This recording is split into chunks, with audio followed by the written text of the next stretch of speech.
Blood drips on flour-dusted floorboards as 5 riders drag their victim into Cedar Creek's bakery. 3 dead shopkeepers in 3 towns, but today they've made their final mistake. The fat baker they're about to threaten has 13 Apache scalps to his name, all earned before Gettysburg. Tom Mitchell was the deadliest scout in the 3rd Cavalry, a ghost that haunted Indian Territory, leaving nothing but whispered legends behind. He tracked war parties across 1,000 miles of wilderness, bringing back intelligence written in blood. His knife work was so precise, generals called him the surgeon. This ain't no ordinary tale of frontier justice. This is the story of how the West's most savage outlaws learned that death wears many faces. When they brought violence to his bakery, they never realized they were facing the Army's most lethal hunter. Before we jump back in, tell us where you're tuning in from. And if this story touches you, make sure you're subscribed, because tomorrow I've saved something extra special for you. Tom Mitchell's day began at 4 bells, same as it had during his scouting days. While Cedar Creek slumbered in pre-dawn darkness, his thick fingers worked with surprising delicacy, kneading dough with the same precision he once used to read. Trail sign. The bakery's back room glowed warm from the brick ovens, shadows dancing across walls lined with rolling pins instead of rifles. He moved with practiced efficiency, each step measured despite his considerable bulk. 280 pounds now, a far cry from the lean scout who could ghost through Apache territory unseen. The weight was deliberate, like everything else about his new life. Fat men didn't frighten folks. Fat men, especially bakers, made. People's smile made them let their guard down. His morning routine was military in its precision. Sourdough first, the starter fed exactly at 4:15, temperature checked with thermometer held in flour-dusted hands that still bore calluses from knife and reins. Wheat bread next, then the sweet rolls Cedar Creek's townsfolk favored with their morning coffee. By sunrise, the aroma of fresh-baked bread would drift down Main Street, drawing early risers to his door. Sheriff Adams would be first, same as every morning, wanting his daily apple fritter and the gossip that came with it. Sheriff was young, eager, and hopelessly unprepared for the storm Tom had seen brewing on the horizon. 3 weeks of watching riders drift through town, hard men with cold eyes who stayed just long enough to note the lack of deputies, the distance to the next sheriff's office, the wealth in the bank's safe. The bell above his door chimed exactly at 6, right on schedule. "Morning, Tom," Sheriff Adams called out, the tin star on his chest catching the first rays of dawn. "Smell those fritters from clear down by the jail." Tom turned, wiping massive hands on his flour-covered apron. "Fresh. Out of the oil, Sheriff. Careful now, they're still hot." He placed the fritter on a plate with movements that betrayed nothing of the way his eyes catalogued the young lawman's worn gun belt, the slight tremor in his coffee cup, the dark circles under his eyes. "Quiet night?" Tom asked, though he already knew the answer. He'd heard the riders come in well after midnight, 6 of them, horses badly in need of rest. Their spurs had made distinctive patterns in the dust outside the saloon, patterns he'd studied by lamplight before beginning his baking. "Quiet enough," Adams replied, but his voice held a note of worry. Though some rough types rode in late. "Been seeing more of their kind lately?" Tom nodded, sliding another fritter onto the sheriff's plate. "Town's growing, bound to attract all sorts." His tone was mild, matching his carefully cultivated image. Just another friendly baker, growing soft and content with his new life. Nothing to suggest he'd spent the pre-dawn hours checking sightlines from his upstairs windows, or that the flour barrel by the door concealed a shotgun within easy reach. The sheriff finished his breakfast quickly, leaving with a wave and a distracted smile. Tom watched him go, noting how the young man's hand kept straying to his gun, seeking reassurance from cold steel. The gesture reminded him of fresh cavalry recruits, trying to hide their nerves before their first patrol into hostile territory. As the morning rush began, Tom served his customers with the same gentle efficiency he'd maintained for 3 years. Mrs. Henderson wanted her daily loaf of sourdough. The Cooper children came for penny candies, their small faces lighting up at the sight of the massive baker who always seemed to have an extra sweet to spare. Through it all, his eyes never stopped moving, marking faces, noting weapons, building the mental map that had kept him alive through 15 years of frontier warfare. The riders from the night before didn't show themselves, but Tom knew they would. Men like that always wanted to size up their targets in daylight. He'd seen their kind before, during the war and after. The way they moved, the pattern of their camps, the precision of their reconnaissance. These weren't common bandits. They were something far more dangerous. By mid-morning, the day's baking was done, and Tom began his other routine, the one his customers never saw. In the bakery's back room, beneath sacks of flour and sugar, a trap door led to a root cellar that held more than just preserved vegetables. Here, in the cool darkness, he maintained his true craft with the same dedication he gave to his bread. In the cool darkness of his cellar, Tom Mitchell ran calloused fingers over familiar tools. A cavalry saber, meticulously oiled, hung beside rows of preserved peaches, his old Spencer carbine, the one that had earned him his reputation in the Sioux campaigns, lay wrapped in oilcloth beneath boxes of sugar. Every weapon was maintained with the same care he gave his baking implements above. The weight he'd gained hadn't softened his hands. 15 years of scout work had left permanent marks.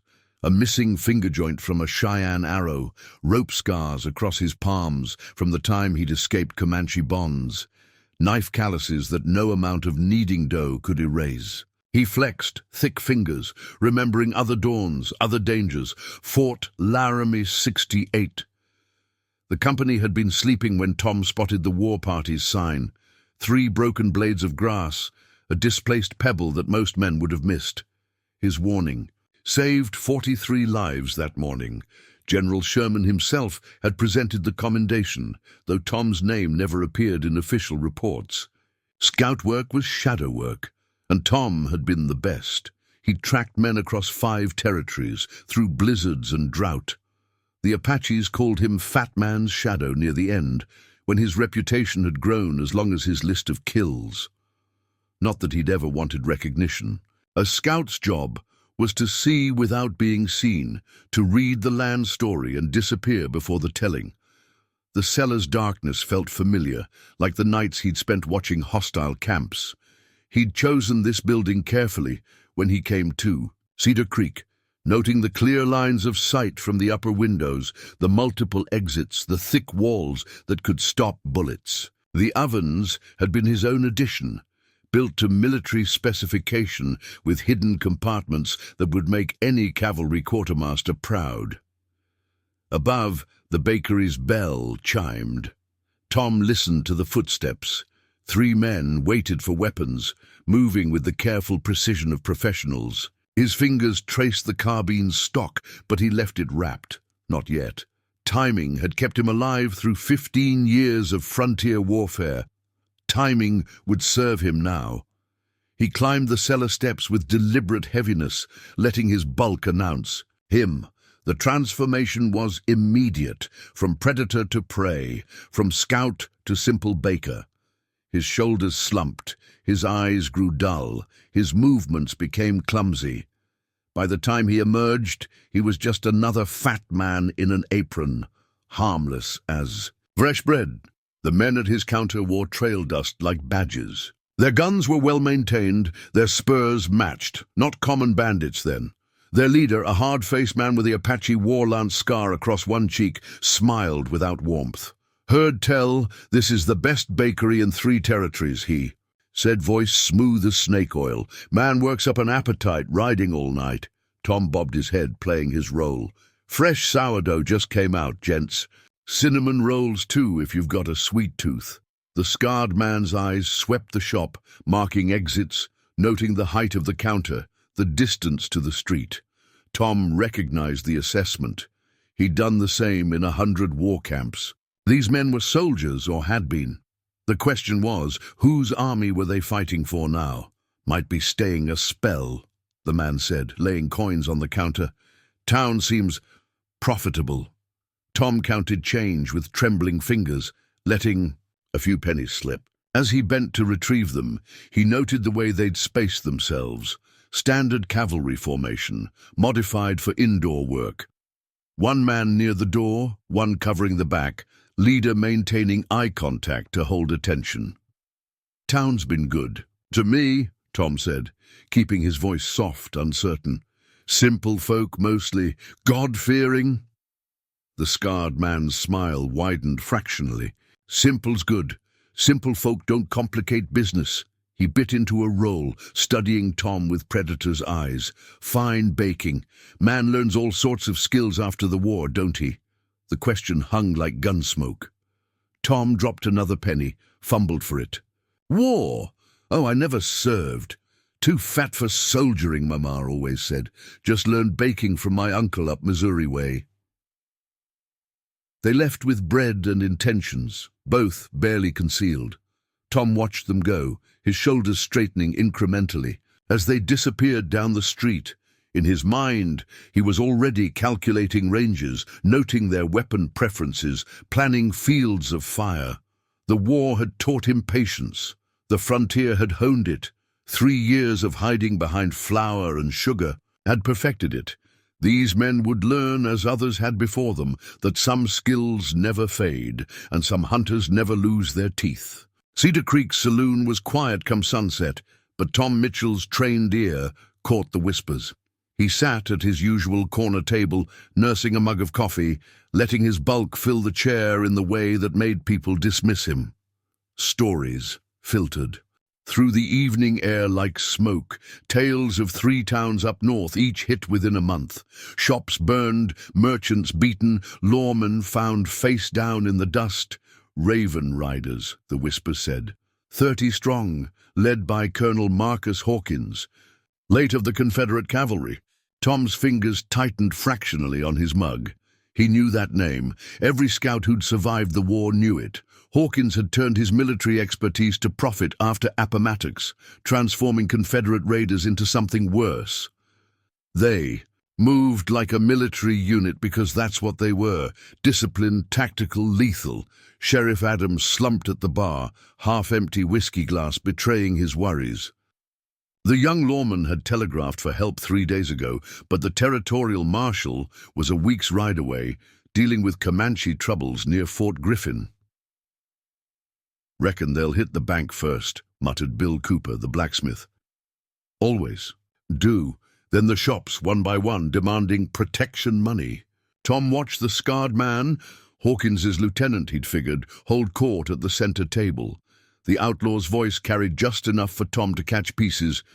Reasonable terms, peaceful solution, shame about accidents. The threat was silk-wrapped, but steel-cord. Tom had heard its like before, in a dozen Indian camps before raids. He'd learned to read violence in men's eyes the way he read sign on the trail. These men had killing in their gaze, casual as breathing. Sarah Cooper, the blacksmith's daughter, brought Tom a fresh coffee. At 17, she was Cedar Creek's brightness, helping her widowed father and working the saloon evenings. More pie, Mr. Mitchell? She asked, smiling at the baker, who always slipped her extra cookies for the orphans she helped teach. Not tonight, Sarah, Tom said softly. Best head home early. Weather's turning. The girl glanced at the clear sky visible through the saloon's windows, but she'd grown up on the frontier. She knew some storms came without clouds. Pa was saying the same. She nodded, then lowered her voice. They've been asking questions, Mr. Mitchell, about the bank's schedule, who owns what shops. About you, too. Tom's expression didn't change, but his mind catalogued the information. They'd noticed him despite his act, or maybe because of it. Hawkins had been cavalry. He'd know about scouts, about deception. Just an old baker, Sarah, he smiled, patting his considerable belly. Nothing worth asking about. But as the girl moved away, Tom marked 4 more riders entering the saloon. Their guns were worn low, ties cut for quick draws. Their spurs matched the ones he'd seen in 3 different murder scenes up north, according to the wanted posters hidden beneath. His floorboards. The scarred lieutenant raised his voice deliberately. Town's got fat on railroad money. Time it shared some of that prosperity. Tom saw Sheriff Adams' hand twitch toward his gun. The young lawman was scared, but pride and whiskey were a dangerous mix. One wrong word, one quick draw, and Cedar Creek streets would run red. Not yet, Tom thought. The pieces weren't in place. He had preparations to make, caches to check, sight lines to confirm.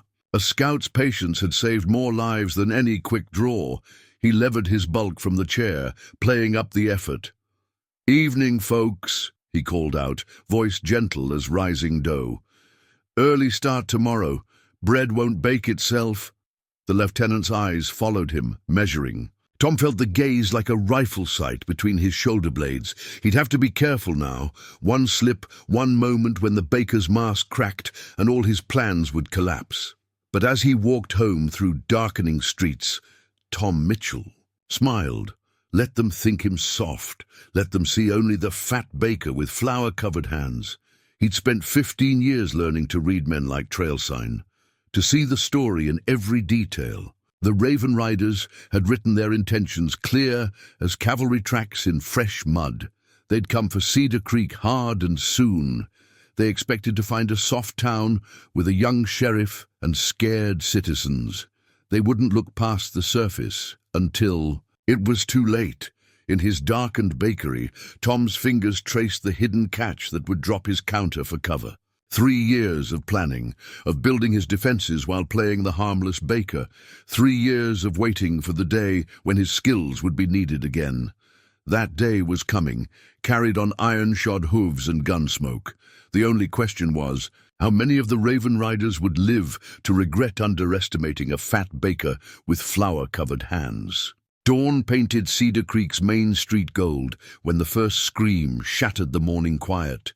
Tom's hands stilled in his dough, head cocking like a wolf scenting prey. The sound came from Cooper's blacksmith shop, where Sarah helped her father. Before the morning rush, he moved to his window, movement silent despite his size. 3 riders circled the smithy, their horses' hooves kicking up dust. Sarah's voice carried clear, "Pa, no! They'll kill you!" Bill Cooper stood in his doorway, hammer raised. Blood leaked from a gash above his eye, but the blacksmith's stance was pure stubbornness. "Ain't paying no protection money," he growled. "This here's a free town." The scarred lieutenant smiled, reins held loose in gloved hands. "Free's a relative term, friend. Way I see it, you're free to pay, or free to burn." Tom watched a 4th rider slip behind the smithy, torch in hand. His fingers traced familiar patterns in the flour dust, cavalry hand signals he'd learned. Decades ago, these men weren't just bandits, they were executing a tactical plan. "Last chance," the lieutenant called. $50 a month keeps accidents from happening. First payment due now." Cooper's grip tightened on his hammer. "Sarah, get inside. Nobody's going anywhere." The lieutenant's gun cleared leather, smooth as silk. "Might need some motivation, Cooper. Pretty girl like that. Shame if—" The rest was lost as Tom's massive frame filled his doorway. He'd crossed the street with a speed that belied his size, flour-covered apron fluttering. "Morning, gentlemen," he called, voice soft as rising dough. "Fresh bread's just about ready. On the house for our new friends." The lieutenant's gun shifted slightly, targeting the larger threat. "Baker, this ain't your business." "All due respect," Tom smiled, adjusting his apron with flour-covered hands. "It is. Mr. Cooper here. He takes his coffee and cruller every morning, right at 6 bells. Men's got a routine." He took another step forward. "Town's got routines. Best not to disturb them." Something in his tone made the lieutenant's horse sidestep nervously.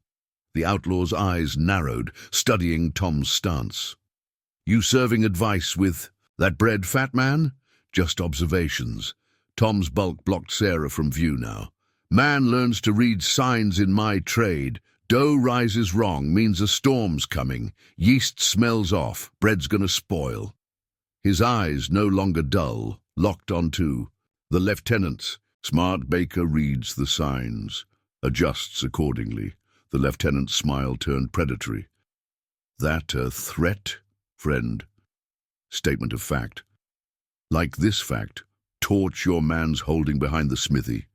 Winds shifting east. Fire starts here.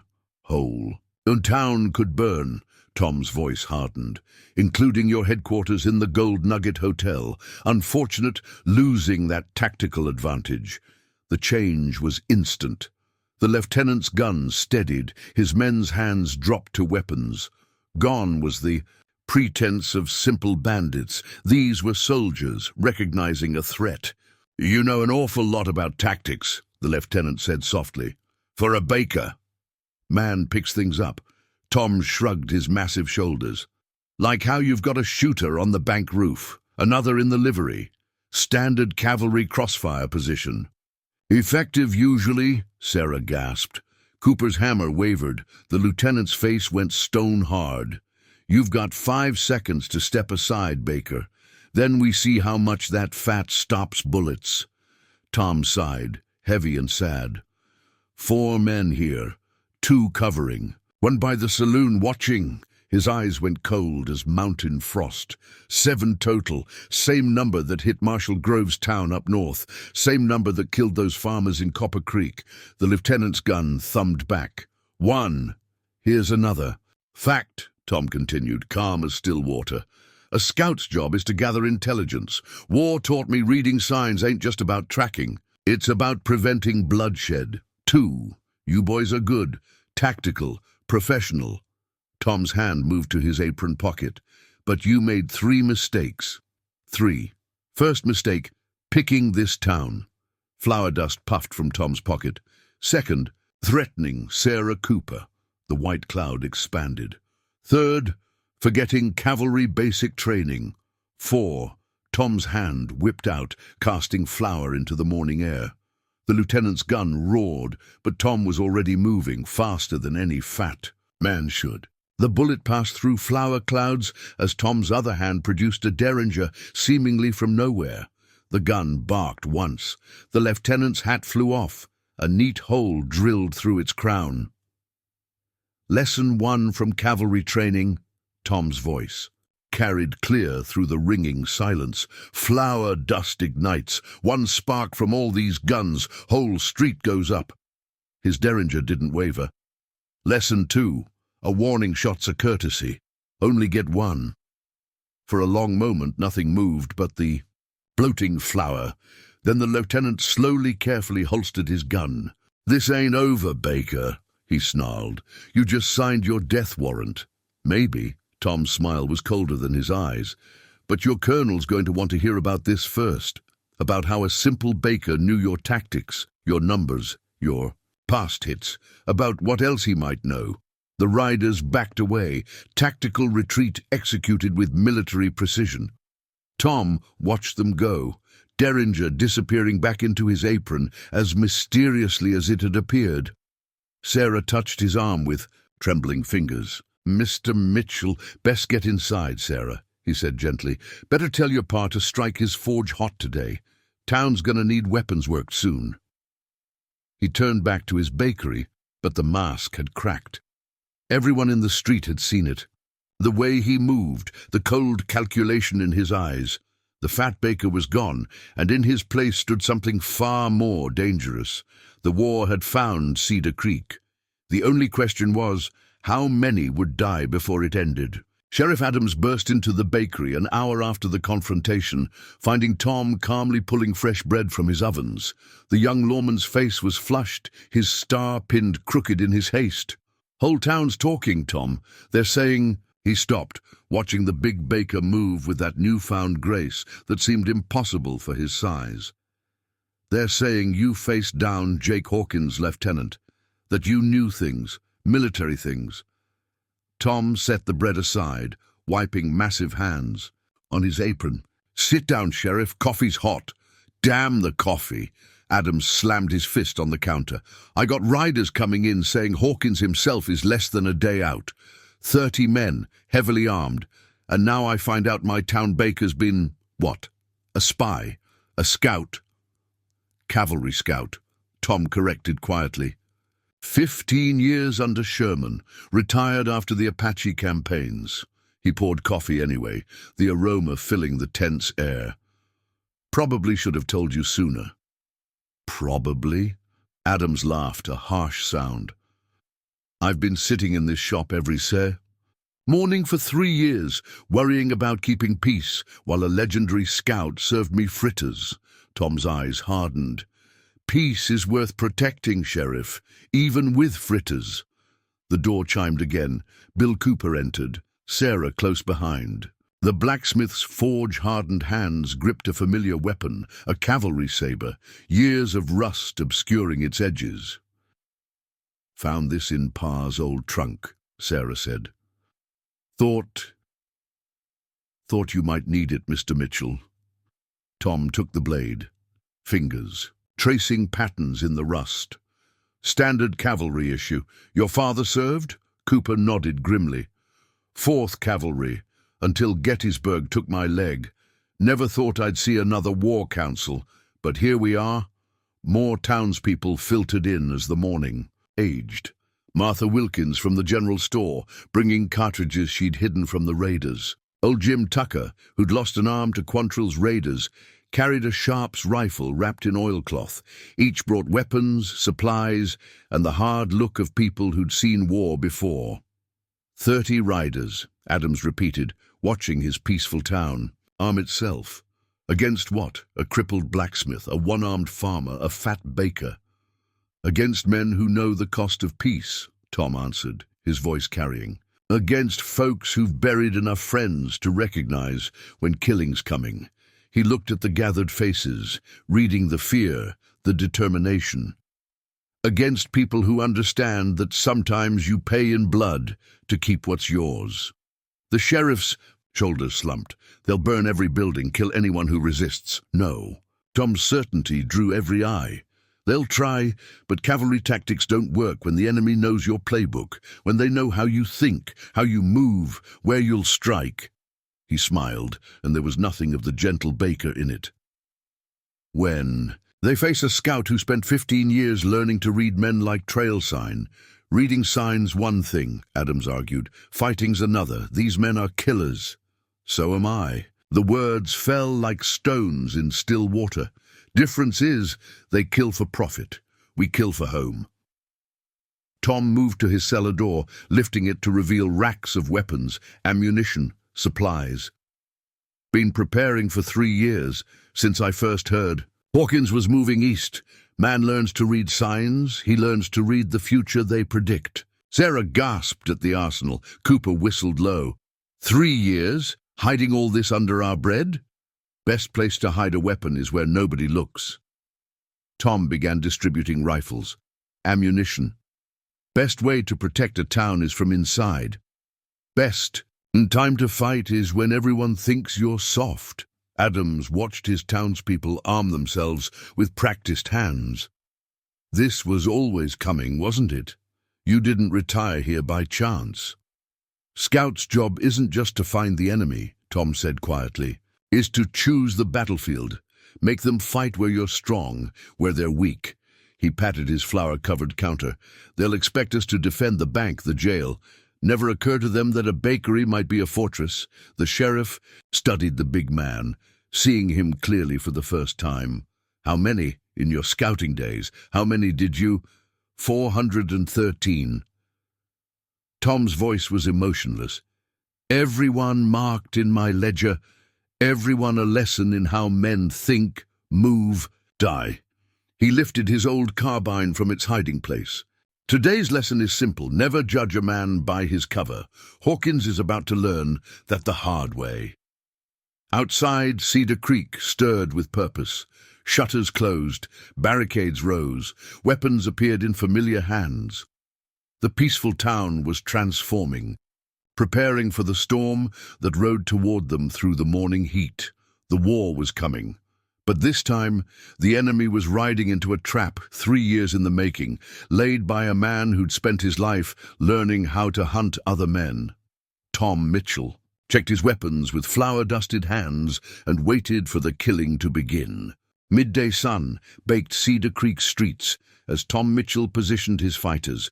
Every placement was calculated, each position chosen with the precision that had kept him alive through 15 years of scout work. "Cooper, your forge gives clear." "Sight of the main road," he said, helping the blacksmith fortify his windows. "But they'll expect that. We'll make it obvious, draw their attention. Real kill zones from the back window, through the alley." The blacksmith nodded, understanding dawning. "Make them think they've figured our defense, while the real trap waits behind." Tom's smile was grim. "Man expects a hammer to his face. He never looks for the knife at his back." Sarah worked alongside them, her young face set with determination as she loaded spare ammunition into strategic caches. Tom watched her quick, sure movements with approval. "Your father taught you well. Wasn't just Pa's teaching I was learning from," she replied quietly. "Been watching you too, Mr. Mitchell. 3 years of little things. How you always sat, facing doors, how you counted riders entering town, how your eyes tracked gun hands." Tom's massive shoulders stiffened. She'd seen more than he'd realized. The girl had a scout's eye herself. Old Jim Tucker limped up, his one arm cradling his sharps rifle. "Riders coming in from the south," he reported. "Just scouts, 4 men, moving like military. Hawkins' advance party," Tom confirmed. "He'll want to know what defenses we've mounted before bringing in his main force." He turned to the gathered townspeople. "Let them see what we want them to see. Obvious barricades, clumsy preparations. Look scared, look amateur." Sheriff Adams, watching from the jail's doorway, shook his head. "Playing weak to draw them in, like a trap I saw Cheyenne warriors use once, pretending to be hurt animals to lure in hunters." "Man expects resistance, he plans for it," Tom said, checking sight lines through his bakery windows. "Man expects easy prey, he gets careless. Hawkins was cavalry. He'll think like cavalry, expect us to defend strong points, establish clear fields of fire." His eyes traced the roof lines. Never occurred to him that a bakery might be the strongest position in town. Inside his shop, Tom had transformed the peaceful storefront into a killing ground. Flour barrels filled with sand created bulletproof barriers. His counter, reinforced with iron plate, could stop a buffalo rifle round. Every window had shutters that could drop at a touch. Every door was rigged for quick barricading. "Martha," he called to the general store owner, "your roof access clear?" The stern-faced woman nodded. "Clear as you asked, 3 years back. Never. Did understand why you wanted that trapdoor installed till now. Best firing position in town," Tom explained. "Controls the whole main street. But we'll leave it obvious, untouched. Make them think we missed it. So they'll put their own shooter there," Sarah said, understanding. "Where we want them." Smart girl. Tom's approval was genuine. Scout's job isn't just reading sign, it's reading men, knowing what they'll do before they do it. The afternoon wore on as Tom positioned his people. Each placement was a piece of a larger plan, a web of interlocking fields of fire that would turn Cedar Creek's peaceful streets into a killing ground. But every position had a flaw, an obvious weakness that experienced military men would spot. 12 hours, Sheriff Adams estimated, watching the sun sink. Maybe less if Hawkins pushes his horses. Tom nodded, checking his old carbine one last time. He'll come at dawn. Classic cavalry timing, sun in the defender's eyes. Cool. Air for the horses. He patted his flour-dusted counter. Man gets predictable, following military doctrine. Helps us plan his funeral. The townspeople dispersed to their positions as dusk approached. Each carried weapons, ammunition, and the grim determination of those who'd seen war before. But they also carried something new, the confidence that came from having a plan, from knowing their enemy would face more than they expected. Tom watched them go, his baker's bulk casting a long shadow in the dying light. 3 years of waiting, watching, preparing. 3 years of playing the gentle baker while building a fortress beneath their feet. Tomorrow, Hawkins would learn what it meant to threaten a town protected by a scout who'd spent his life learning to kill men like him. Tomorrow, the war would begin. But tonight, Tom Mitchell baked bread one last time. The familiar motions centered him, prepared him for the killing to come. Each loaf was perfect, each roll precisely shaped by hands that had once measured death in careful portions across. The frontier! After all, a man should have breakfast before dying, even if he doesn't know it's his last meal. Night settled over Cedar Creek like a burial shroud. Tom Mitchell moved through darkness with a grace that belied his size, checking positions, adjusting sightlines. His flour-dusted hands left marks on rifle barrels that would be invisible. By dawn, in the bakery's cellar, he'd gathered his core defenders, Cooper, Sarah, Old Jim, and Sheriff Adams. A single lamp cast shadows across a hand-drawn map of Cedar Creek, each building, alley, and firing position marked with military precision. "Hawkins favors the hammer and anvil," Tom explained, thick fingers tracing attack routes. "Main force hits head-on, while flankers circle behind. Standard cavalry tactic against civilian targets." He smiled grimly. "Problem is, it only works when the civilians act like civilians. And we won't," Cooper growled, checking his rifle's action. "No." Tom's voice was cold as mountain water. "We'll act like what we are. Veterans who've seen more war than Hawkins ever did." He pointed to the map's margins. "His flankers will use these alleys, thinking they're clever. Never occur to them we've pre-sighted every approach." Sarah studied the map intently. "The livery stable. You've marked it twice. Good eye." Tom's approval was genuine. "Hawkins will want it. High ground, good cover, controls the east end of town. He'll put shooters there first thing." "So we defend it?" Adams asked. "We make him work for it." Tom's smile didn't reach his eyes. "First rule of scout work. Let the enemy have what he wants, long as what he wants is exactly where you need him to be." He moved to a heavy chest, pulling out coils of rope and black powder charges.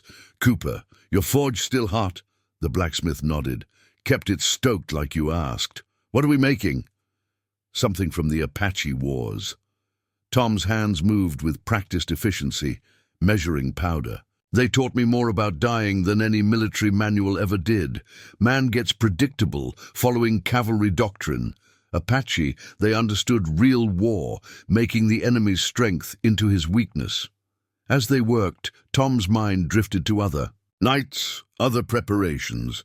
15 years of scout work had taught him 1,000 ways to kill. But it had taught him something else too, the weight of responsibility for other lives. "Sarah," he said softly, watching the girl check ammunition loads. "Your father ever tell you about Shepherd's Creek?" Cooper's hand stilled. "Tom, that ain't—" "She needs to know, Bill. They all do." Tom's voice carried the weight of old pain. "Shepherd's Creek was a settlement, 'bout like Cedar Creek. Good folks, peaceful. Raiders hit them in 68. 30 men, well-armed, military-trained. Sound familiar?" Sarah's eyes widened. "Like Hawkins." "Exactly like. I was supposed to be there." Tom's fingers traced old scars beneath his flour-dusted shirt. "Was there a signed scout, but I got careless. Took an arrow in the shoulder 2 days out. By the time I got there—" He trailed off, the memory too heavy. "How many?" Adams asked quietly. 43 dead. Men, women, children. Raiders took everything worth taking. Burned the rest." Tom's voice hardened. "Made myself a promise that day, long as I drew breath, I'd never let it happen again. Why I came here when I heard Hawkins was moving east. Why I spent 3 years planning, preparing. Playing the fat baker," Sarah said, understanding dawning. "Making everyone think you were harmless." "Apache taught me that too. Best ambush isn't just about position. It's about making the enemy believe exactly what you want him to believe." He checked his old carbine with practiced hands. Hawkins thinks he's hunting sheep. By tomorrow night, he'll know what it means to face wolves in sheep's clothing. The night deepened as they worked, transforming simple tools into weapons, peaceful streets into killing grounds. Tom moved between positions, checking, adjusting, his bulk somehow blending with the shadows in a way that made Sarah shiver. "Ain't natural," old Jim muttered, watching their former baker ghost through darkness. "Way he moves, way he thinks, like he's reading tomorrow's signs today." "That's exactly what he's doing," Cooper replied softly. 15 years of scout work. Reading sign, tracking men. He's tracking Hawkins right now, through time instead of space, reading the signs of what's coming. Tom's voice drifted back to them. "Man leaves sign without knowing it. Way he camps, way he rides, way he fights. All of it tells a story. Scout's job is to read that story before it ends." He materialized from the shadows, checking their work. "Hawkins' story ends tomorrow. He just doesn't know it yet." The moon rose over Cedar Creek, painting silver shadows across streets that would soon run red. In his bakery, Tom Mitchell made his final preparations, each movement precise as a knife in the dark. Tomorrow would bring violence, death, the familiar dance of men killing men. But tonight, he was still the baker, his hands still dusted with flour instead of blood. Tomorrow would come soon enough. False dawn painted Cedar Creek's horizon blood red. Tom Mitchell stood in his bakery's doorway, reading sign that most men would miss. Dust clouds to the south, too low for natural wind. Horses moving slow, careful. Raiders trying to be subtle, and failing. 34 riders, he said quietly to Sheriff Adams. "Not 30 like we thought. Picked up reinforcements." The young lawman squinted at the bare horizon. "How can you possibly? Dust patterns wrong for 30. Weight distribution. Changes the sign."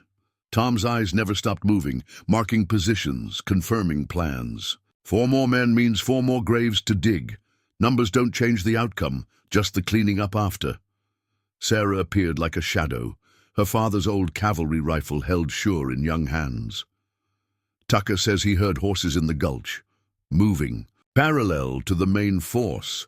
Flankers," Tom nodded. "Hawkins spreading his net wide, thinking to catch us sleeping." His massive frame shifted, Baker's bulk disguising the predator's grace beneath.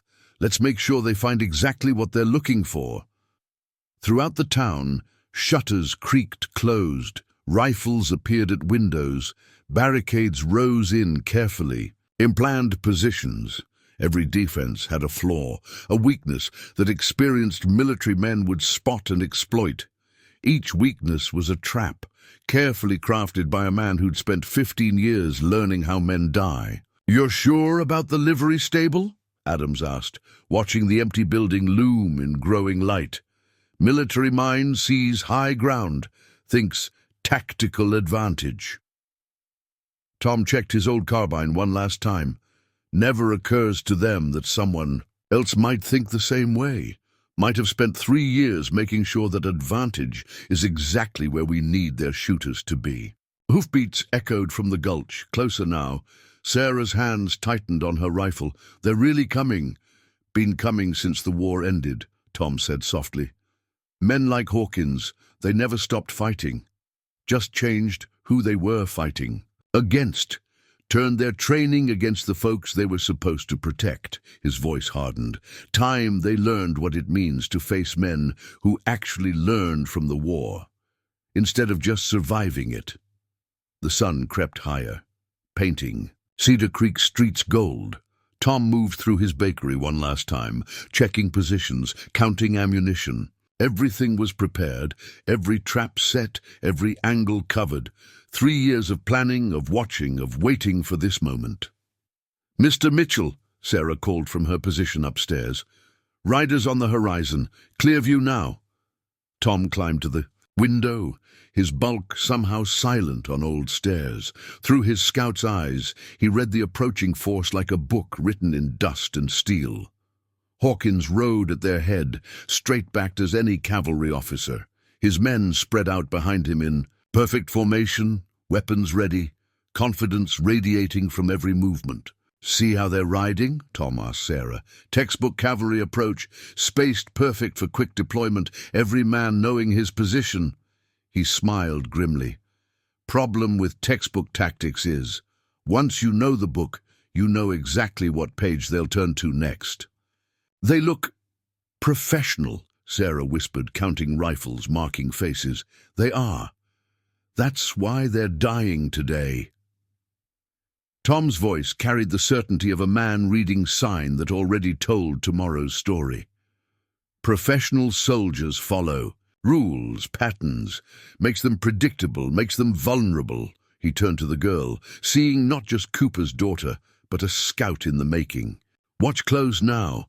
Man learns more from watching death than dealing it. Everything that's about to happen I planned for.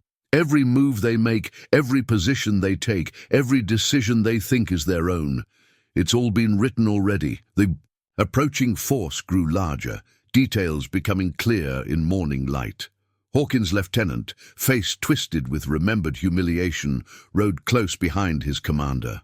The others spread out, moving to pre-selected positions with military precision, exactly as Tom had known they would. "Time to bake," Tom said softly, moving back downstairs. "One last batch before the killing starts." Sarah followed, confusion clear on her young face. "Baking? Now?" "Apache taught me something important," Tom answered, his hands already working dough with familiar grace. "Man thinks clearest, fights best, when he's following his normal routine. Besides," he smiled, but it wasn't the gentle baker's smile anymore. "Dead men deserve fresh bread for their last meal, even if they don't know it's their last." Outside, Cedar Creek waited in deadly silence. Inside, Tom Mitchell shaped his bread and shaped his killing ground, each movement precise as a knife in the dark. The war was about to begin, and he'd spent 3 years making sure it would end exactly as he planned. Hawkins was about to learn what every Apache war chief, every Comanche raider, every man who'd crossed Tom Mitchell's sign had learned too late. Sometimes the deadliest predator is the one that looks like prey. Hawkins' first probing attack came with the precision Tom had expected. 6 riders, moving fast and low, charged the north end of town while the main force held back. Classic cavalry tactic: test the defenses, draw fire, locate the strong. Points. Tom watched from his bakery window as Cedar Creek's defenders did exactly as he'd trained them. Scattered shots, poorly aimed, making the town look exactly like what Hawkins expected. Scared civilians with guns. "Shooting high," Sarah whispered from her position, "just like you said." "Make them confident," Tom nodded, his bulk somehow invisible behind thin curtains. "Make them think they know what they're facing." The riders wheeled past the bank, weapons drawn but holding fire. Testing, probing, reading the town's defenses with professional eyes. Tom counted shots, measured responses, watched the subtle hand signals between riders. "They're marking the livery," he said softly. 3 men peeling off toward the stable, just like we planned. Sarah's rifle shifted slightly. "Should I?" "Not yet." Tom's voice was calm as still water. "Let them have it. Let them think they're clever." The 3 riders dismounted at the stable's rear, moving with practiced stealth toward the building's upper floor. Perfect military precision, exactly by the book. Tom smiled, but it wasn't his baker's smile anymore. "Watch now," he told Sarah. "Man's about to learn why Apache never attacked until they knew exactly what they were attacking." The first rider reached the stable's upper window. His boot found the carefully weakened board Tom had prepared 3 years ago. The crash of breaking wood echoed across the morning stillness, followed by a strangled cry cut suddenly short. 1. Tom counted softly. The second rider spun toward the sound, weapon rising. The rope snare Cooper had forged took him at knee height, jerking him sideways into prepared stakes. He didn't have time to scream. 2. The third man was better, faster. He got 2 shots off, both aimed at shadows, before the counterweight Tom had rigged dropped the entire hayloft floor. His last sound was surprise, not fear. 3. Tom's voice carried no emotion. Riders coming back to report. Watch how they move now. Faster, sloppier, fear's starting to work. The remaining raiders galloped back to the main force, their precision broken by what they'd seen. Tom read the story in their body language, in the way their formation wavered. "Mr. Mitchell," Sarah called softly, "Hawkins is moving." The raiders' commander sat his horse like a cavalry officer, straight-backed and proud. But Tom saw the tension in his shoulders, the way his hand kept straying to his gun. The lieutenant who'd threatened the bakery rode beside him, face twisted, with remembered humiliation. "Time to meet the baker," Hawkins called, voice carrying across the morning stillness. "Man who thinks he can outfight 30 soldiers with a town full of clerks and farmers." Tom's massive frame filled his doorway, flour-dusted apron somehow more menacing than gun belts and badges. "Morning, Colonel. Fresh bread's just about ready, though seems some of your boys won't be needing breakfast." Hawkins' face hardened. 3 men against a town, acceptable losses to learn your defenses." "Learn?" Tom's laugh held no humor. "Colonel, only thing you learned is what I wanted you to learn. Same mistake you cavalry types always made, thinking Indians were savages because they didn't fight like soldiers." He patted his apron pocket. "Apache taught me better, taught me a man who fights by the book dies by the book." "Big words from a fat baker." The lieutenant's hand dropped to his gun. "Maybe." Tom's smile was colder than mountain snow. "But this fat baker just killed 3 of your best men without firing a shot. Want to test what happens when I start shooting?" Hawkins raised a hand, stopping his lieutenant's draw. "You've had your moment, Baker. Shown us what you can do. Now let me show you what 30 experienced killers can do to a town that defies me." 30? Tom's voice carried just enough mockery. "Count again, Colonel. 27 now, and the day's just starting." The raiders' commander stiffened. Tom read the change in him, the first seed of doubt taking root. Professional soldiers were predictable, but they weren't stupid. Hawkins was starting to realize he faced more than just a clever trap. "Last chance," Hawkins called. "Surrender the town. We kill quick and clean. Resist. We kill slow and messy." Tom's hands, dusted with flour rather than gun smoke, moved with deliberate slowness. "Colonel, been reading your sign for 3 years. Been planning this day since I first heard you were moving east. Every move you're about to make, every tactic you're about to try, I've already counted it." He turned his back, a deadly insult from one warrior to another. "Come ahead when you're ready. Bread's almost done. Be a shame for it to get cold before you die." The bakery door closed with terrible finality. Inside, Tom moved to his positions, checking weapons that had waited 3 years for this morning. "They'll come hard now," he told his defenders. "Man's pride gets wounded. He gets predictable. Hawkins'll hit us with everything, trying to prove he's still in control." Sarah's young face was set with determination. "We're ready." "No." Tom's voice was gentle. "You're not. Not for what's coming, but you're going to learn what those Apache taught me. Sometimes the best warrior isn't the strongest or the fastest. Sometimes it's the one who spent the most time planning how his enemy is going to die." Outside, Hawkins was already deploying his men, moving them into classic cavalry assault formations. But his movements had lost their precision, hurried by anger and wounded pride. Tom Mitchell watched through flour-dusted windows, reading the story written in dust and death, knowing exactly how this chapter would end. The killing was about to begin in earnest, and he'd spent 3 years making sure it would end exactly as he planned. Hawkins's main assault came exactly as Tom had predicted. 3 groups hitting simultaneously, one at the bank, one at the jail, one driving straight down Main Street. Classic cavalry tactics, trying to split the defenders' attention. Watch. The angles, Tom told his people, moving between positions with that uncanny grace. They're focused on what they can see, won't be looking for what's hidden. The raiders hit hard, guns blazing, horses kicking up dust clouds that filled the street. But Tom had spent 3 years planning for this moment.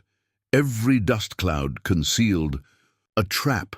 Every obvious defense masked a deadly surprise.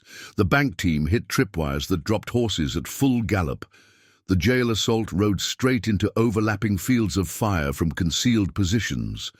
The Main Street charge found themselves caught in a crossfire that seemed to come from empty buildings. 8 more down, Sarah reported from her position, counting fallen raiders with her father's calm precision. They're breaking formation. Tom nodded, reading the story written in gunsmoke and chaos. Hawkins is losing control. Look how they're bunching up, seeking safety in numbers, exactly what you don't do under fire. The lieutenant's voice carried across the gunfire. Push through! They're just farmers with guns. Attitude like that got Custer killed, Tom muttered, his hands checking weapons with practiced efficiency. Man starts believing his own legend. He stops reading the signs right in front of him. A fresh wave of raiders charged the bakery, thinking to take out the obvious leader. They never saw the pressure plates Tom had installed 3 years ago, triggering counterweights that dropped the entire front porch. 4 men went down in a tangle of horses and timber. 12 down total, Sarah counted. Less than half strength now. But Hawkins wasn't finished. Tom watched the commander rally his remaining men, reading the next attack in their positioning. He's going to try something desperate, he warned. Man loses half his force. He starts thinking with his pride instead of his training. The raiders. New formation confirmed his reading. They were bunching up for a concentrated assault, preparing to overwhelm a single point with overwhelming force. The stable, Tom said suddenly. They think we've forgotten about it after the first trap, going to try to take the high ground again. He smiled, but it wasn't his baker's smile anymore. Apache taught me something about that. Man who takes the high ground without checking it first, he's just climbing up to his own funeral. The raiders' charge toward the stable was perfect military precision, exactly by the book. They never saw the thin wires Tom had strung 3 years ago, waiting for exactly this moment.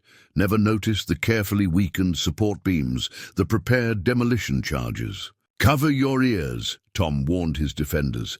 The explosion wasn't large, but it was precisely placed.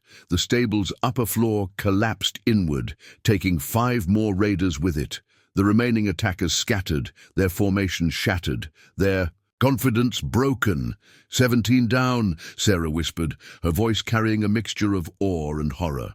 Don't count them yet, Tom cautioned.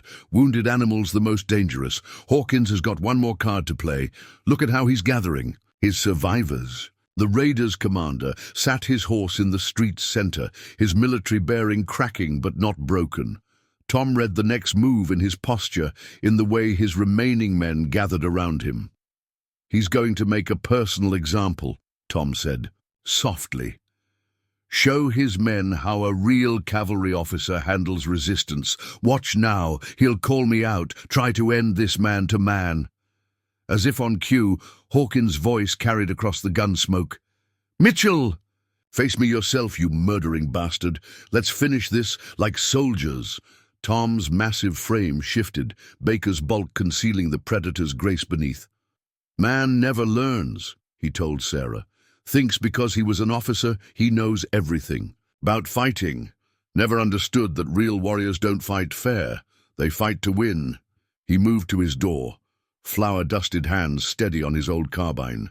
Stay ready, he told his defenders. This isn't going to end the way he thinks. Man calls you out in the street. He's already got 3 different ways to cheat planned. The morning sun cast long shadows across Cedar Creek's blood-stained street. As Tom Mitchell stepped out to face Hawkins, behind him, his defenders held their positions, reading the signs just as he'd taught them. The real killing was about to begin, and Tom had spent 3 years making sure it would end exactly as he planned. Cedar Creek street baked under the midday sun as Tom Mitchell faced his opponent. Hawkins sat his horse like a statue, every inch the cavalry officer. But Tom read the desperation in his posture. 17 men down, his carefully planned assault. In ruins, his reputation crumbling with every passing hour. "One chance, Mitchell," Hawkins called. "You and me, man to man, end this honorably." Tom's massive frame seemed to fill his bakery doorway, flour-dusted apron somehow more threatening than gun belts and bullets. "Honor?" His laugh held no humor. "Colonel, you lost the right to talk about honor when you turned soldier into raider. When you started killing folk you were sworn to protect." Big words from a man hiding behind townspeople. Hawkins' hand hovered near his gun. "Face me straight up, or I'll burn this town to ash." "See? That's the problem with cavalry officers," Tom said conversationally, though his eyes never stopped moving, reading angles, marking positions, always thinking in straight lines. Charge here, defend there, everything by the book. He patted his apron pocket. "Apache taught me different. Taught me a man who fights straight up dies straight up." The lieutenant, still nursing his wounded, pride, spat in the dust. "Cowards talk." Maybe. Tom's smile was colder than mountain snow. "But this coward's killed 17 of your men without taking a scratch. Want to test your luck against those odds?" Hawkins shifted in his saddle, and Tom read the tell, the subtle tensing that meant treachery was coming. "Now, Sarah," he said quietly. A single shot cracked from the bakery's upper window. Hawkins's lieutenant screamed as his gun hand exploded. In blood, his drawer interrupted halfway. "Good girl," Tom nodded. "Man telegraphs his moves. He deserves what comes after." Hawkins' remaining men had their weapons up now, but uncertainty showed in their stances. They'd lost too many companions to Tom's traps, seen too many carefully planned attacks fall apart. "See your problem, Colonel." Tom's voice carried clear. "In the sudden silence, you're still thinking like it's the war, like having more men and more guns means you win." He gestured at the blood-stained street.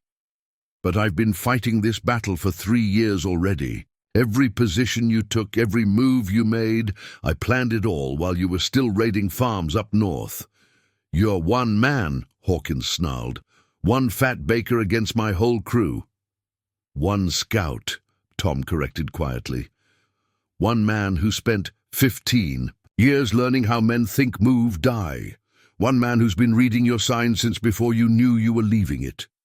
His hands, dusted with flour rather than gun smoke, moved with deliberate slowness. "Want to know what your sign tells me now?" Hawkins's trigger finger twitched. "Enlighten me." "Tells me you've got one more surprise waiting. Tells me you sent riders around the south end of town while we were talking. Trying to flank us, hit from behind while you hold our attention." Tom's smile widened fractionally. "Tells me you still haven't learned that everything you do, everything you think is clever. I planned for it 3 years ago." As if on cue, explosions rocked the south end of town. Screams echoed as more of Tom's traps claimed their prey. 22 down, Tom counted calmly. 5 left, including you. "Want to see what else I've got planned?" But Hawkins wasn't finished. Tom saw the change in him, the moment when desperation overcame training. "Burn it!" the commander screamed. "Burn everything!" His remaining men reached for hidden torches, prepared to turn Cedar Creek into an inferno. But Tom had spent 3 years planning for this too. "Now that," he said softly, "was the last mistake you'll ever make." His hands moved, and suddenly the gentle baker was gone. In his place stood the deadliest scout the frontier had ever known. The man who'd tracked war parties across 1,000 miles and brought back intelligence written in blood. "Sarah," he called, voice carrying clear as rifle shot, "show them what happens when they threaten our home." The real battle for Cedar Creek was about to begin, and Tom Mitchell had saved his deadliest traps for last. As Hawkins' men reached for their torches, Tom's voice cut through the tension like a knife. "Before you burn my town, Colonel, might want to ask yourself why your fire arrows ain't flying yet." Hawkins stiffened in his saddle. Tom read the shock. In his posture, the realization that his secret weapon had been discovered. "That's right," Tom continued, flour-dusted hands steady. "Spotted your Apache mercenaries 3 days ago. 30 of them, waiting in the hills with fire arrows, ready to burn Cedar Creek while your men kept us busy." His smile was razor-sharp. "Problem is, they ain't there anymore." "Lying fat man," the lieutenant snarled through bloody teeth. "You can't what? Track Apache better than they track themselves." Tom's laugh was cold as mountain water. "Boy, I learned tracking from Grey Wolf himself. Same war chief who's about to settle his own score with Hawkins." The color drained from Hawkins' face. "Grey Wolf is dead. Died at Fort Mason. Died fighting raiders who wore cavalry uniforms," Tom finished. "Raiders who massacred his women and children while flying Union colors. Raiders led by a certain colonel who turned outlaw after the war." Sarah's sharp intake of breath carried from the bakery window. She was learning, reading the signs just like Tom had taught her. 3 years ago, Tom continued, I tracked Grey Wolf to his new camp, told him Hawkins was moving east, building a new army, told him how the colonel had used military tactics to trick and kill his people. His massive frame shifted, Baker's bulk concealing the predator's grace beneath. "Know what he told me?" Hawkins' horse danced nervously, sensing its rider's fear. "You're stalling, Baker. Your Apache are dead, Colonel. All 30 of them." Tom's voice carried no emotion. "Grey Wolf's warriors hit their camp last night. Every mercenary you hired is feeding the crows, and 500 Chiricahua are watching this town right now, making sure justice gets done proper." The remaining raiders looked to their commander, uncertainty clear in their postures. They were killers, but they knew Apache warfare, knew what 500 warriors could do to men caught in the open. "Still want to burn my town?" Tom asked, softly. "Grey Wolf's boys got special plans for men who use fire, ancient traditions about cooking folks alive, real slow-like." "You're lying," Hawkins whispered, but his voice cracked. "This is just another trick." Tom reached into his apron pocket, movements deliberate. The object he pulled out brought gasps from the raiders, a warrior's coup stick decorated with fresh scalps. "Grey Wolf sent this an hour ago," Tom said. "Your Apache mercenaries' scalps, all 30 of them, said to tell you he's been planning this day longer than I have." He smiled, but it wasn't his Baker's smile anymore. "See, Colonel, that's the thing about scouts. We don't just read sign. We make alliances, build plans within plans, spend years setting up one perfect moment." The lieutenant broke first, spurring his horse toward escape. He made it 3 strides before an arrow materialized in his throat, seemingly from empty air. "That's one," Tom counted calmly. "Want to see what happens to the rest?" Hawkins' remaining men bunched together, weapons swinging wildly at shadows. They'd fought lawmen, soldiers, even other raiders, but the prospect of facing Grey Wolf's vengeance turned their blood to ice. "Last chance, Colonel," Tom said. "Surrender to me, face frontier justice, or try running, face Apache justice." His voice hardened. "Personally, I'd pick the hanging. Grey Wolf's got 3 years of creative ideas stored up." Movement flickered at the edge of town, shadow shapes that might have been warriors, might have been wind. The raiders' horses whinnied, smelling blood on the air, but as fear gripped his men, Tom saw something change in Hawkins. The colonel's face twisted into a savage grin, and suddenly Tom was reading new sign that said this wasn't over. "Yet well played, Scout," Hawkins said softly, "but you forgot something important. Man who's already dead don't fear dying much." His hand moved, not to his gun, but to his jacket. "Got my own plans within plans, own allies waiting for signals." Tom's eyes narrowed, reading the new story unfolding before him. 3 years of planning, and suddenly there was sign he hadn't expected. Sign that said the real battle for Cedar Creek was just beginning. Hawkins' hand emerged from his jacket, holding not a weapon, but a brass cavalry horn. One note rang out across Cedar Creek's blood-stained street, echoing off empty buildings. Tom's eyes narrowed, reading the new sign unfolding before him. "Sarah," he called quietly, "count riders." "Nothing yet, Mr. Mitchell, but—" She stopped suddenly. "Dust clouds, West Ridge. Lots of them." "How many?" Tom's voice remained calm, though his mind was racing, recalculating. 40, maybe 50, moving fast, military formation. Hawkins' savage grin widened. "Remember the 7th Cavalry, Scout? The men you betrayed at Yellow Fork?" Tom's massive frame went still as death. "Those men are dead. Whole unit wiped out in 69. That's what the Army wrote in their books. Easier than admitting half a company went rogue." Hawkins raised his voice. "Ain't that right, Captain Morrison?" A new rider appeared at the edge of town, wearing a dust-covered Union cavalry uniform. More followed, their uniforms a mixture of blue and grey, their faces hard as granite. "Hello, Mitchell," Morrison called. "Been a long time since Yellow Fork, since you sold us out to the Apache." "Sold you out?" Tom's laugh held no humor. "I reported your war crimes, reported how you were murdering civilians, burning villages. Wasn't my fault the Apache found your camp before the Army could arrest you. 28 good men died that night," Morrison spat, "because a scout got too righteous. 36 women and children died before that," Tom replied coldly. "Because soldiers forgot their honor." Sarah's voice shook slightly. "Mr. Mitchell, more riders, north and south. We're surrounded." Tom read the new story written in dust and steel. Morrison's rogue cavalry unit, men who'd turned outlaw after their crimes were discovered. They'd joined with Hawkins, combining military precision with outlaw brutality. 3 years planning, Hawkins laughed. "All those clever traps and Apache allies. But you never knew who you were really fighting, did you, Scout?" Tom's flour-covered hands remained steady. "Knew exactly who I was fighting, Colonel. Men who think uniforms make them righteous. Men who use military training to murder innocent. Oh, folks," his voice hardened, "only thing I didn't know was how many of you survived Yellow Fork." "Enough," Morrison answered. "Enough to make you pay for every brother you got killed." "Funny thing about that," Tom said softly.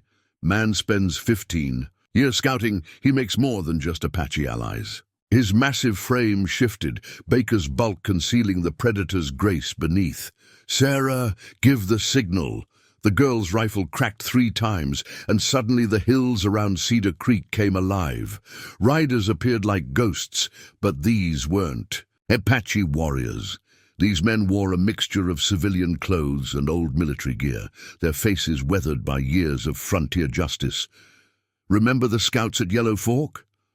Tom's smile was razor-sharp. "The ones who helped me report your war crimes? They've been waiting too. Been watching, tracking, marking every raid you made." Hawkins' face went pale as he recognized faces. "The Texas Rangers who've been following us." "Scouts," Tom corrected. "Working with Rangers, Marshals, even some Apache. Building evidence, tracking your movements. Yellow Fork wasn't the end, Colonel. It was just the beginning." Morrison's rogue cavalry unit wavered, caught between Tom's hidden allies and Grey Wolf's warriors. Their military precision counted for nothing now, surrounded by men who'd spent decades learning to hunt other men. "See your problem?" Tom asked quietly. "You thought this was about one town, one Baker with clever traps." His hand moved to his apron pocket. "But some sins don't die. Some debts don't get paid with just one battle." Cedar Creek Street fell, silent as dead men faced their judgment. Tom Mitchell stood in his bakery doorway, flour-dusted hands steady, reading the final chapter of a story 15 years in the making. The real war was about to begin, and this time there would be no survivors. To turn outlaw, Cedar Creek Street had become a powder keg waiting for a spark. Hawkins' raiders faced off against Morrison's rogue cavalry, while Tom's scout allies and Grey Wolf's warriors held the high ground. 15 years of vengeance and justice, balanced on a knife's edge, 120 men out there, Sarah whispered from her position. All killers. All dead men, Tom corrected quietly. Just don't know it yet. His massive frame moved with deadly purpose as he positioned his people. Cooper, take your crew to the forge. When the shooting starts, they'll try to flank through the alleys. The blacksmith nodded grimly. Got something special waiting for them. Been forging more than horseshoes these past 3 years. Tom turned to Sheriff Adams. Your boys know what to do when the signal comes, just like you planned, the lawman answered. Though I still don't understand how you knew Morrison's men would come, how you got all these scouts and rangers in position. Man, leave sign, Tom said softly.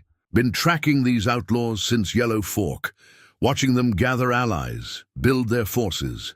Knew they'd want more than just revenge. They'd want to build something.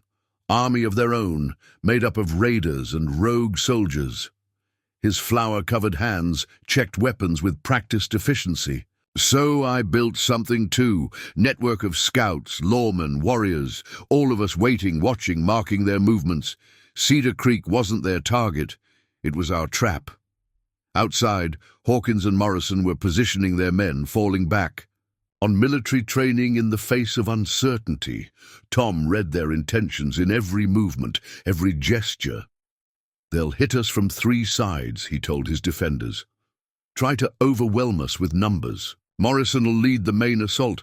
Man always did favor straight-ahead charges. Hawkins will split his raiders, try to catch us in a crossfire. Sarah studied the enemy positions with her scout's eye. But that's what you want them to do. Why? You spent 3 years preparing this ground. Smart girl. Tom's approval was genuine. Every move they make, every position they take, it's all been planned for. Every street, every building, every angle of fire. This whole town's one big killing ground, and they're about to learn just how deep the trap goes. He moved to his cellar door, lifting it to reveal not just weapons now, but maps, documents, detailed plans. Sheriff, these prove everything. Morrison's war crimes, Hawkins' raids, every murder and robbery they've committed since Yellow Fork.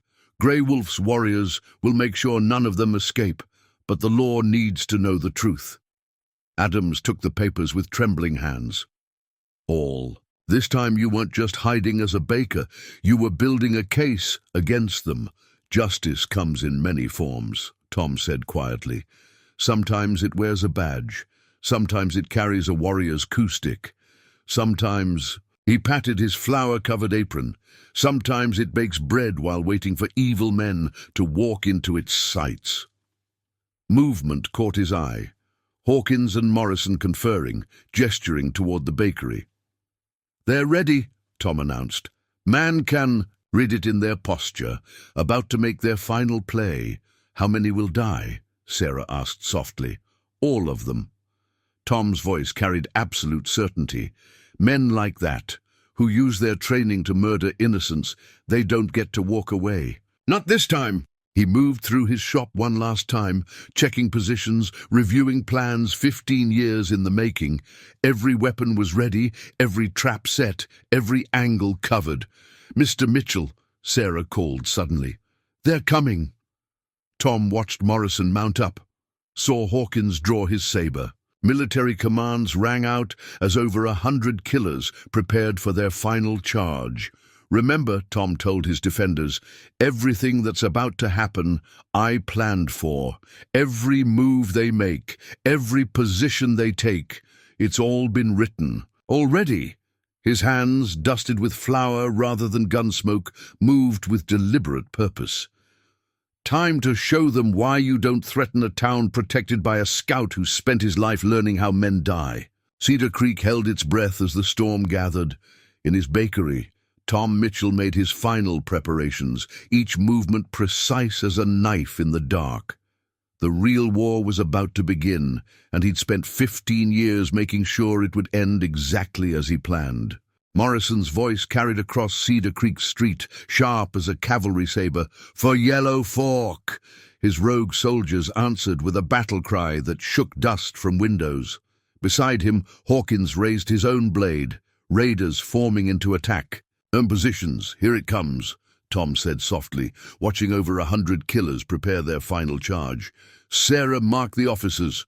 Cooper, wait for the flankers. Sheriff, hold your men steady until my signal. Through his scout's eyes, he read the story written in their formations. Morrison's cavalry in the center, Hawkins' raiders split to either side. Classic hammer and anvil, exactly as he'd predicted. They're still thinking like soldiers, he told Sarah, still believing military tactics will win the day. His massive frame shifted, Baker's bulk concealing the predator's grace beneath. Apache taught me different. Taught me that sometimes the best warrior is the one who spends the most time planning how his enemy is going to die. Above them, hidden in the hills, Grey Wolf's warriors and Tom's scout allies held their positions. 15 years of patience was about to pay off. Remember Yellow Fork? Morrison screamed, spurring his horse forward. His rogue cavalry followed, sabers catching sunlight as they charged straight down Cedar Creek's main street. Watch now, Tom said quietly. Man's about to learn why Apache never attacked until they knew exactly what they were facing. The charge was perfect military precision, horses thundering in formation, weapons raised for the kill. They never saw the thin wires Tom had strung 3 years ago, waiting for exactly this moment. 3, Tom counted softly. 2. Sarah's rifle steady on her targets. 1. Morrison's front line hit the wires at full gallop. Horses went down screaming, riders thrown clear, perfect formation dissolving into chaos. But that was just the beginning. Cooper's voice rang out from the forge. Now! The street erupted as hidden charges detonated, not to kill but to scatter. Horses reared, formations broke, and suddenly the proud cavalry charge had become a tangled mass of confusion. Phase 2, Tom commanded. Sarah's rifle cracked 3 times. 3 officers fell from their saddles, their commands dying in their throats. Around them, the town came alive as Tom's defenders opened fire from 100 hidden positions. But Morrison and Hawkins weren't finished. Even as their main force faltered, their flanking teams struck.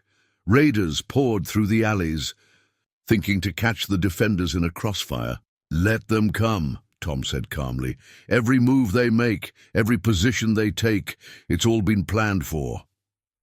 The raiders found death waiting in those alleys. Cooper's specially forged trap sprang shut, Grey Wolf's warriors struck from above, and Tom's scout allies cut off their retreat. My God, Sheriff Adams whispered, watching the killing unfold. You've turned the whole town into one giant trap. Not the whole town, Tom corrected, his hands steady on his old carbine. Just every place they might think to attack from, every position their military training would tell them to take. Morrison's voice carried over the chaos, desperate now. Push through! Get to that bakery! And that, Tom said softly, is the final mistake. Man gets desperate. He falls back on what he knows, what he thinks is certain. His smile was colder than mountain snow. Time to show them why certainty gets men killed. The street had become a storm of gunfire and dying horses. But through it all, Tom Mitchell stood in his bakery doorway, flour-dusted hands steady, reading the final chapter of a story 15 years in the making. Sarah, he called, voice carrying clear as a rifle shot. Show them what happens when they threaten our home. The real battle for Cedar Creek was about to begin, and Tom had saved his deadliest traps for last. Cedar Creek Street had become hell's own kitchen, smoke thick as baking flour, gunfire crackling like kindling. Morrison led what remained of his cavalry in a desperate charge toward the bakery, while Hawkins's raiders fought a losing battle. In the alleys, Tom Mitchell stood in his doorway, reading death's story written in gunsmoke and blood. Time to show them what 15 years of planning looks like, he said softly. Sarah, mark the leaders. Cooper, spring the forge trap. Sheriff, drive them toward the kill zone. Everything happened at once. Sarah's rifle cracked from above, dropping. Morrison's lieutenants with surgical precision.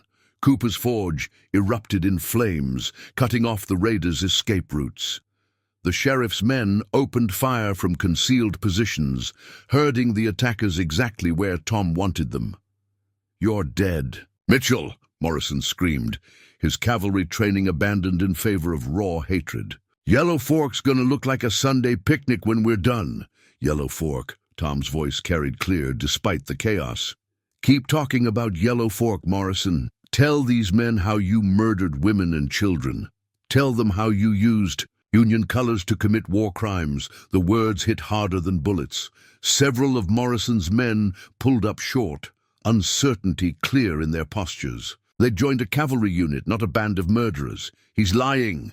Morrison's face was twisted with rage. "The scout betrayed us, fed us to the Apache." "Did I?" Tom's massive frame shifted, Baker's bulk giving way to Scout's grace. "Or did I just report what I saw? 36 civilians dead, women, children, elders, all killed by men wearing Union blue." More riders hesitated. Tom read the story in their eyes. Men who'd followed orders without questioning, now facing the truth of what they'd become. "Keep firing," Hawkins shouted from the alley. "Kill them all." But Tom had spent 15 years planning this moment. Each shot from his defenders picked off another leader. Each explosion drove the attackers deeper into his trap. The proud military unit had become a chaos of frightened men, caught between justice and damnation. "Last chance," Tom called out. "Surrender now. Face frontier justice. Keep fighting. Face Apache justice."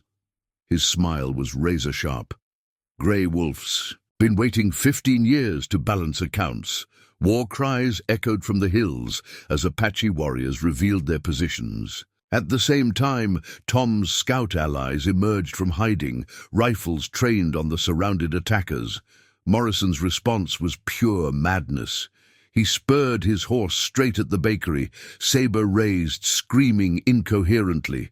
Behind him, Hawkins led his remaining raiders in one final charge. "Now," Tom said quietly, the street erupted. Hidden charges detonated in precise sequence, cutting the attack into isolated pockets. Sarah's rifle spoke again and again, dropping officers with mechanical precision. Cooper's Forge belched flames that drove horses mad with panic. But Tom saved his deadliest trap for last. As Morrison and Hawkins reached the bakery, his massive hands moved with scout speed. Hidden levers dropped, transforming his peaceful shop into a killing ground. The floor beneath the attackers vanished, dropping them into the cellar he'd spent 3 years preparing. Walls shifted, channels opened, and suddenly the proud commanders found themselves trapped like rats. 15 years, Tom said, looking down at his captured prey. 15 years tracking you, planning this, preparing this ground. Every move you made, every decision you thought was yours, it was all written before you got here. Morrison's face was a mask of hatred. "Kill us then. Finish what you started at Yellow Fork." "Kill you?" Tom's laugh held no humor. "No, Colonel. Killing's too easy. You're going to live. Going to face trial for every murder, every raid, every crime you committed while wearing that uniform." His voice hardened. "Going to watch while the world learns what really happened at Yellow Fork." Above them, the battle was ending. Surrounded by Apache warriors and frontier scouts, facing the truth of their leaders' crimes, the remaining attackers threw down their weapons. The great cavalry unit that had terrorized 3 territories surrendered to a fat baker with flour covered. "Hands! Sarah," Tom called, checking Morrison's bonds. "Tell Grey Wolf he can signal the marshals. Time to let the law handle things." The girl's voice shook slightly. "It's really over?" "This part is." Tom's massive frame straightened. 15 years of planning finally complete. Yellow Fork's been avenged. Justice has been served. Time for this old scout to go back to baking bread. But as he turned toward his ruined shop, Tom Mitchell smiled. After all, a man needed something to do while watching for the next sign of trouble on the horizon. Dawn, painted Cedar Creek gold as Tom Mitchell pulled fresh bread from his rebuilt ovens. 3 months had passed since the battle that cleared his name and brought justice to Yellow Fork. The bakery still showed scars from the fighting, but like its owner, they were worn with pride. "Morning, Mr. Mitchell," Sarah called, entering with her father's old rifle slung across her back. She'd taken to morning patrols, reading sign just as Tom had taught her. 2 riders coming in from the south, moving careful, military-like. Tom smiled, noting how she'd picked up his way of studying movement. "Marshals," he said, dusting flour from massive hands, coming to collect final testimonies for Morrison's trial. The trial had become legend across 3 territories. 47 witnesses had testified about Yellow Fork and the crimes that followed. Morrison, Hawkins, and their officers would hang before winter. The rest of their men faced prison or Indian Territory labor camps. Sheriff Adams entered next, his tin star polished bright. "Quite a crowd gathering," he said, accepting a fresh roll. "Seems every lawman and scout in 3 territories wants to hear how a fat baker outsmarted 100 killers." "Let them wonder," Tom replied, his bulk somehow graceful as he worked. His dough. "Man's reputation is like bread, best when it rises natural." Grey Wolf himself had come to town after the battle, speaking words that brought peace between his people and Cedar Creek. The old war chief had recognized a kindred spirit. In Tom, a warrior who fought with mind more than muscle. "You'll stay?" Sarah asked suddenly, watching Tom check his ovens. "Now that it's finished, now that Yellow Fork is avenged?" Tom's hands stilled on his rolling pin. "Justice is like baking," he said finally. "Never really finished. Always another. Batch needed?" He smiled, but it wasn't his old baker's smile anymore. "Besides, someone needs to teach you proper scout work. Where you read sign might make a fair tracker yourself one day." Cooper limped in, his forge-scarred hands carrying fresh horseshoes. "Town's changing," the blacksmith observed. "More folks. Coming in, looking to settle, feeling safer, knowing what protects them." "Not what," Tom corrected quietly. "Who?" Every person who stood their ground that day, every hand that held a rifle or set a trap. Town's only as strong as its people. The morning sun climbed higher, painting shadows across Cedar Creek's healing streets. Tom Mitchell moved through his bakery with the same deadly grace that had brought justice to Yellow Fork, but his hands were covered with flour now instead of blood. The war was over, the enemies defeated, the old debts paid.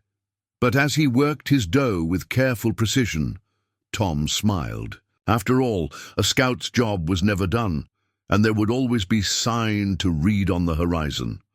Above his door, a new sign swung in the morning breeze. Mitchell's Bakery, fresh bread daily. But those who knew, those who had seen the baker, become the scout and back again, read a different meaning in those words. Fresh bread, fresh justice, fresh hope. All rising together in a town that had learned its greatest protector was a fat baker with flour-covered hands.